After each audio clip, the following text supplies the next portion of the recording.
IVM.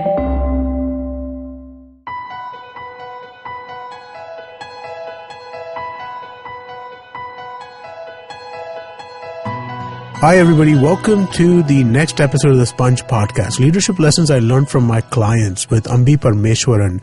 Today we're going to be discussing chapter 26, value quality over cost. Hi Ambi, how's it going? Good, thank you, and happy to be back. I am glad to have you back. This is going to be a fun chapter to talk about. I think the story in this chapter is probably one of the more I don't know what the word is. It's not shocking precisely, but it was a story like, oh wait, what, that happened? Like that's how I reacted to it. Yeah. This really happened, and I intentionally it's a very good story, and that's one of the reasons I kind of kept it near the end of the book, because you kind of bookended, So let's dive right into it. It's a story about Azim Premji and Wipro, so it's a story about Azim Premji, the founder of whatever, he built the Wipro business. Just to give a little bit of background to people who don't know, Azim Premji is really today more known as India's biggest philanthropist. Yes, right? He is. So to give an idea, in the year 2000, he had a wealth of $30 billion. Right. Yeah. $30 billion is how many thousand crores? 30 is 12,000 multiplied by 10, so 1,20,000 crores. Okay, so some number like that. Okay. Actually, that's not even correct anymore. Yeah, so it's... I'm doing multiplied by 4. I've got to multiply by 7. You have to multiply it by 7. Yeah, so that's 7. $1 billion is 7,000 crores. So 30 billion would be 210,000. 210,000. Yeah, 210,000 crores. So that's a wealth. But come 2019, his wealth is down to 5 billion. Okay. Right, and he's given away close to 24 billion or something like that to charity. Impressive. Yeah, and in 31st of July this year, 2019, he's going to be stepping down from chairmanship of Wipro, and his son Rishad Premji is going to be taking over. Right, so Premji, in a sense, created a new definition to being wealthy. Right, and I was fortunate that got to work on some of his brands for a long period of time. So this is a story going back to the time when Wipro had created a new logo. Right. Which was internally called the rainbow flower, right? This designer, Shobhit Sen Gupta, had designed the logo, and they had done a lot of research on crafting the logo and the baseline, which is applying thought. Right. And so Mr. Premji and his team, Vineet Agarwal, was piloting it. He was then the marketing head of Wipro Consumer Care. So they wanted us to create a campaign to announce the new logo, the new ethos of the company. It's about applying thought.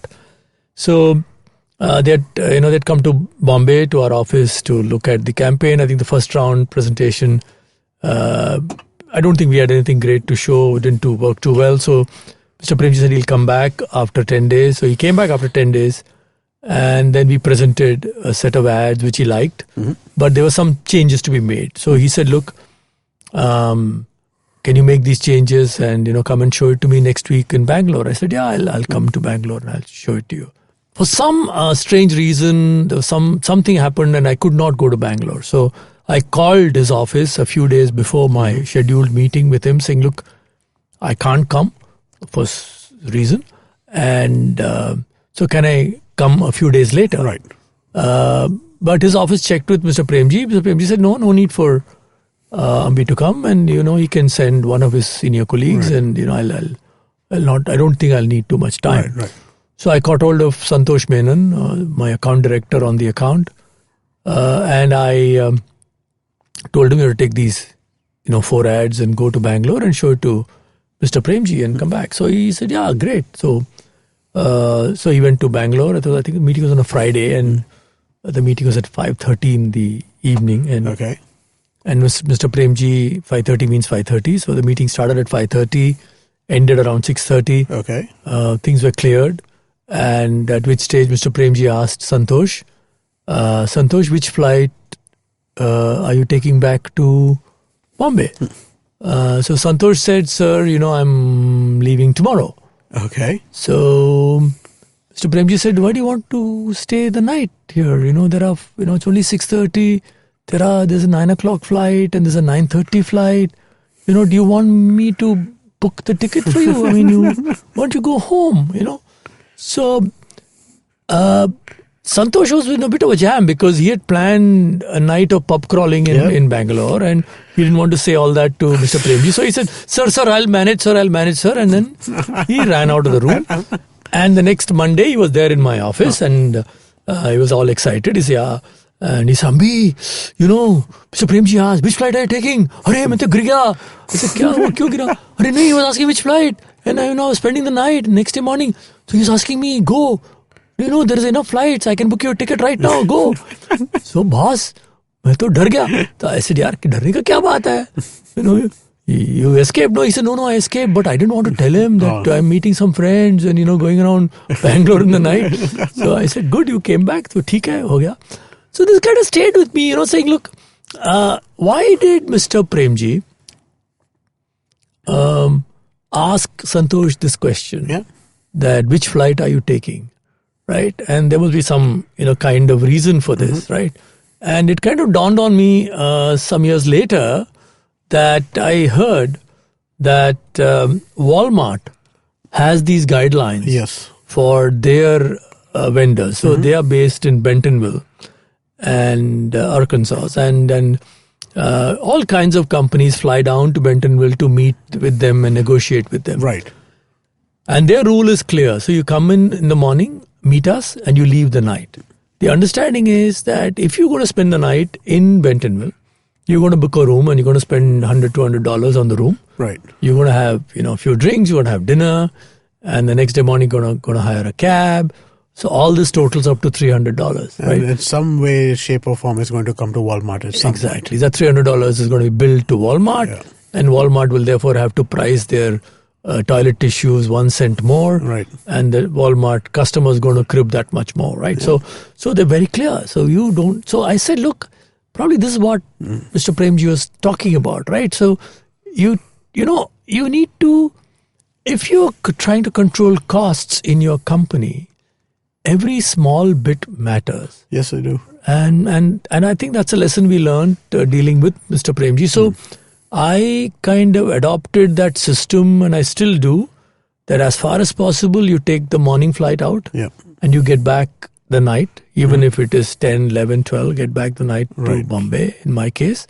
As a company, we also had a policy that we don't fly business. Right. To try and fly economy, domestically, definitely everywhere. And this kind of seeped into the culture of the company.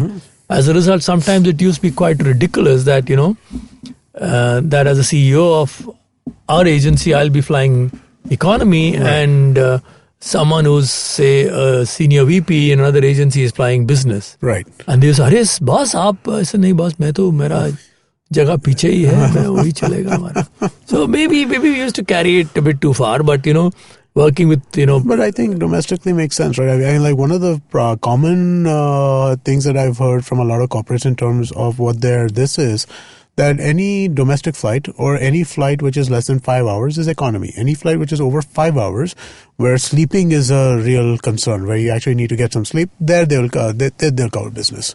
Yeah, so I think, our parent company had a 4-hour rule. So anything less than 4 hours, you don't fly business. Right. Anything more than 4 hours, you can fly business. But we, at least domestically, we never used to. I don't think we should. We don't have a 4-hour domestic flight, do we? I don't think we do. You fly from Ahmedabad to Calcutta, Guwahati, through a hopping flight. That it might take, get 4 hours. Yeah. But we, so we absorbed that. And I think that was a key learning working with people like Premji, that, you need, cost is something important. And if you control costs, and controlling the cost, actually, the other important lesson is cost control has to come from the top. Yes, it does. Right. So it cannot be something which is just given lip service, but the senior most person in the company has to say, look, is there any leakage happening? Yeah. And Mr. The lesson was that Mr. Premji was looking at every little thing like this. And I don't know, we implemented in our company, and I don't know whether it saved us 5% or 10%, but even if it saved us, say, 2%, it's worth it. In an industry where the margin is very low, 2% saving is a big saving. It's a big saving. But I mean, like, you mentioned later that you wonder about, like, does this get to the point of counterproductiveness? I think that there might be a point at which it gets there, but it's not there in this kind of thing, right? Yeah. So, you need to be, and I've written about it, you need to be clear where do you need to economize, where do you don't need to economize. For example, when it comes to safety of your employees, that is something you cannot economize on. You should not. So while you may tell anyone to take an auto rickshaw and go home, or take the local taxi and go home, but if there are girls working late, you say, sorry, we'll have a tourist taxi service where you know the name of the driver, you know the number of the driver. You can only use those drivers, can only use that taxi service, though it's going to cost the company maybe twice the amount of money, but you cannot risk the safety of your employees. Yeah, I agree. I think there are a couple of other places. That's not the only place. I think that's an important place. Another place where I think that, I don't think that. So one of the I have conversations with my friends constantly about business and overheads and stuff like that, right? Yeah. One of the places which I think that a lot of people try and economize, which they shouldn't, is tea and coffee. Really? Yeah, I like, there are people who have this rule that in the office, 1 cup of tea at 10:30 in the morning, 1 cup of tea at 4 o'clock in the afternoon, and that is it. And then vada pav at 6:30. But that strikes me as unnecessary economizing, right? True. Because I mean, like, at the end of it, if a sip of tea is going to give somebody a jolt so that they can wake themselves up and kind of do better, then isn't that worth it? Yeah, I think these are some of the things which are probably part of the the industrial era, that you used to give a coffee and a tea break to your workers, and therefore you restricted it to 2, because when they take a coffee break, they actually take a coffee break. They get off their work, they sit in the canteen, chat for half an hour, and the bell rings and they go back to work. Right. Now this two teas a day is a part of that industrial era. Yeah, I think you're right. Which is stupid today, because people are anyway drinking tea and coffee on their desk and they're working. Yeah, right? Exactly. So which is why I think company like Google cracks it, right? They say that there is some food 100 meters from your table. No matter where you are. Whichever part of the Google campus you are in. So I buy that. I believe in that. But again, like, let's not give Google like too much happy thoughts for this, because a big part of the reason why Google pays for all these facilities for employees, there's all kinds of stuff, right? It's food, it's daycare, it's laundry, and dog friendly services. Yeah. So this is all abroad, not so much in India. India is a little more restrictive in terms of what they allow, but all of this they do is with the idea that they want you to live at office. Absolutely. They don't pay overtime, right? So you keep working. They want you to come to office in the morning. They want you to stay all day. They want your life to revolve around office. Yeah, they'll do your laundry for you and they'll wipe your butt for you. Which I think is as long as you sit and keep coding the whole day and night, right? I kind of do admire some of that, right? I think some of that makes sense, right? I think I don't know. I think a laundry service might be going a step too far, but I think the idea that there is a canteen for staff which is always open, which anybody can always get something to eat at, or coffee at, or tea at, or soft drinks, or cold drinks, or water. I think stuff like that, I think just is kind of, it feels like low hanging fruit to kind of keep a company more productive. No, I think that's very true. So you need to therefore figure out what is it that you're controlling as cost. How is it going to affect the morale of the company? How is it going to affect the performance of the company? Yeah. And I think somewhere some of these things we learned from Mr. Premji was very valuable for us. So, maybe let's go back a little bit to the chapter itself. There was a part of the chapter where you were mentioning a article in the Economic Times, 7 Lessons from Frugal Habits of the Rich. Maybe we can talk a little bit about those. I think those could be interesting points of discussion. Yeah, interesting thing is that the rich are always painted with the same kind of a brush, right? And, they live these larger than life, life, they live in palaces and they blow up money and they have, and all that kind of stuff. So in this article, what was interesting was that, the article talked about the frugal habits of the hyper rich, even though they may be very, very wealthy, multi-billion dollars, etc. But some of these guys, like they talked of, Warren Buffett, Bill Gates and Azim Premji had really frugal habits. They for many, many years, Mr. Premji used to drive around in a Ford Escort. Yes, famously. Yeah. And Warren Buffett till date, he could have a 6-course meal every day, but he has a Coke and a McDonald's for lunch. Okay. And he lives a very simple life. Right. So the point which I think the article was making was these so-called hyper-rich people are actually pretty frugal in their own personal lifestyle. Yep. And some of them, in fact, carry it into their workplace.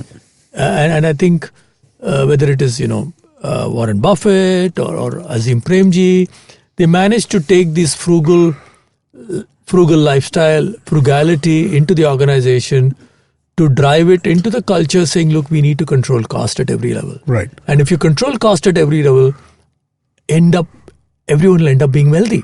Yeah, of course. Right? And it's an interesting, contrast, right? You controlling cost at every level, but then, everyone in the company does well, and the company does well, and then therefore you end up actually becoming wealthy. Right. I think it's interesting as well, right? So, I remember somewhat of a facetious joke, if you will, right?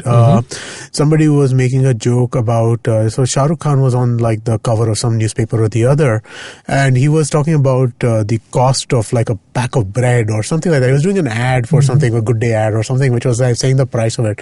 And so I was with a friend of mine, a couple of friends, and one of them was like, what does Shah Rukh Khan care about the price of this? He's got hundreds of crores. And then the other friend who was with me was like, that's how you keep hundreds of crores, right? By knowing the price of a cost of biscuits. Correct. So this article talks about how, the 7 habits are they live below their means, they spend less on clothes, shoes and food, they save and invest first and spend later, they don't carry much cash, use credit card wisely, they look for discounts, coupons and other ways to cut cost. They value quality over cost. Which I think is a non-intuitive but actually really interesting piece, right? Yeah. The idea that you'd rather spend... I do believe in this as well, right? I used to buy cheapo shoes and now I buy slightly more expensive shoes, but at least they're higher quality. Okay. But have you gone to the handmade Italian shoes as yet? No, I have not. I just went to an America trip, right? So I got 4 pairs of shoes on my way back there. Finally got my size. Now, interestingly, this article also talks about the 7th lesson, which I totally disagreed with, which is that they give lesser percentage of their income to charity. I think that is... that was wrong. I don't know if that's a lesson is the right word for that, but I also don't know that is necessarily true, right? The billionaires pledge is a real thing now. Yeah. And I think Warren Buffett, Azim Premji and Bill Gates are kind of driving it. There's so many others who have committed to it. Larry Ellison, who nobody would have ever thought would have, but he's committed to it. There's so many people who have committed to it. So, I don't know that. And also, there is a new concept of effective giving, right? Which is something that people have been looking at in the last few years, that basically how do we give to charity in a way which produces outsized returns? And there's a lot of work that's being done behind that as well, right? And again, Bill Gates is probably one of the preeminent people behind that kind of thing. But again, I think that is also something that you're seeing a lot of. So I don't agree with the idea that rich people give a lot less to charity. So I didn't agree with that point, which is the 7th point in that article. But I think the other 6 were right. And focusing on, value over cost and then cost.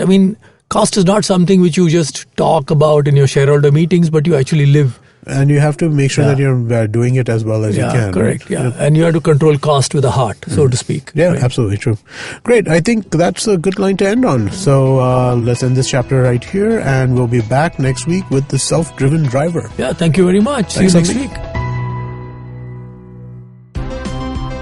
Look, up on the internet. It's a meme. No, it's a cat video. No, it's the Geek Fruit Podcast. That's right. We interrupt this riveting broadcast to tell you about our show, The Geek Fruit Podcast, where Tejas, Dinkar, and I, Jishnu, talk about everything in pop culture, including DC, Marvel, Star Wars, Netflix, and everything in between. You know how your friends hate it when you ramble about some nerdy crap and you just want somebody to listen to you? Well, sorry, there's nothing we can do about that, but come listen to us ramble and it'll almost be like the real thing. Kind of. Listen to new episodes of the Geek Fruit Podcast every Monday and the Geek Fruit Bulletin every Thursday on iTunes, Google Podcasts, the IVM app, or wherever you listen to podcasts. Happy listening, you nerds.